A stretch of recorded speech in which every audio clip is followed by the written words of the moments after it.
अमेरिकी हमले के काले मुहूर्त से कुछ ही मिनट पहले मुस्तफा खामेनेई ने एक ऐसी चाल चली जिसने पूरी बाजी पलट दी और डोनाल्ड ट्रंप को युद्ध विराम के लिए मजबूर कर दिया।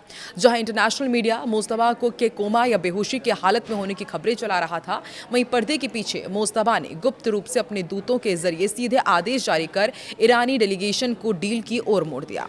नमस्कार, मैं हूं आकांक्षा और आप देख रहे हैं न्यूज़ 18 का डिजिटल प्लेटफॉर्म। अमेरिका और ईरान के बीच सीज फायर का पर्दा अब फटा तब फटा के हालात चल रहे हैं।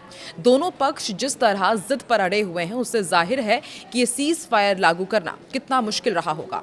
मंगलवार को अटैक के काले मुहूर्त से कुछ मिनट्स पहले हुई घटनाएं हाई वोल्टेज ड्रामा को बयां करती हैं, जिसमें से एक है मुस्तफा खामेनेई का लास्ट मूवमेंट मूव। अटैक से कुछ मिनट्स पहले तक पेंटागन को ये तक नहीं पता था कि ट्रंप क्या आदेश देने वाले हैं। उसी भयंकर सस्पेंस के बीच मुस्तफा ने ऐसी चाल चली जिसके बाद ट्रंप के हालात, जज्बात सब बदल गए।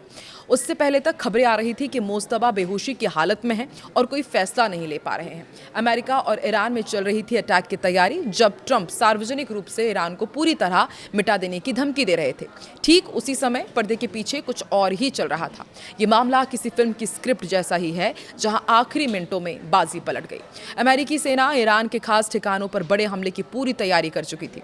पेंटागन के अधिकारियों को आखिरी समय तक ये अंदाजा नहीं था कि ट्रंप हमला करेंगे या समझौता, जिससे काफी सस्पेंस का माहौल बना हुआ था। ईरान के अंदर भी डर का माहौल था और कई लोग हमलों से बचने के लिए अपने घर छोड़कर सुरक्षित जगहों पर जा रहे थे। कई लोग जान की बाजी लगाने को तैयार थे और पावर प्लांट जैसी जगहों पर ह्यूमन चेन बना रहे थे। ईरान और अमेरिका में डर के माहौल के बीच ईरान के नए सुप्रीम लीडर मुस्तफा खामेनेई की एंट्री हुई। उन्होंने पहली बार अपनी बातचीत करने वाले डेलीगेशन को डील की तरफ बढ़ने का सीधा आदेश दिया।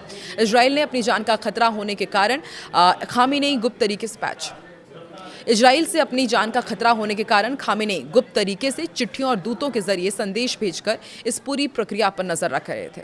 मुस्तफा का आदेश आते ही ईरान के विदेश मंत्री अब्बास अराक्ची ने न केवल बातचीत संभाली, बल्कि सेना के बड़े कमांडरों को भी समझौते के लिए राजी करने में अहम भूमिका निभाई।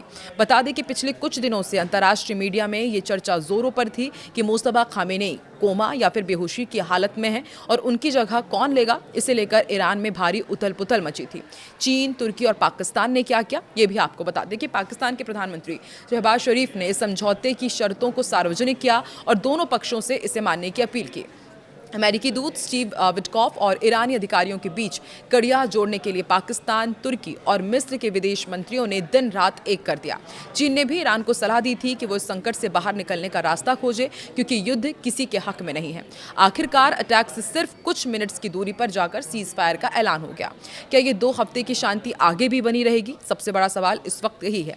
ट्रंप ने आखिरी समय में इजराइल के प्रधानमंत्री नेतन्याहू और पाकिस्तानी सेना प्रमुख जनरल मुनीर से फोन पर बात करके इस सीज फायर को पक्का किया है। इस समझौते के तहत ईरान ने हॉर्मुज के रास्तों को उन जहाजों के लिए खोलने पर सहमति जताई है जो ईरान की सेना के साथ तालमेल बिठाकर चलेंगे।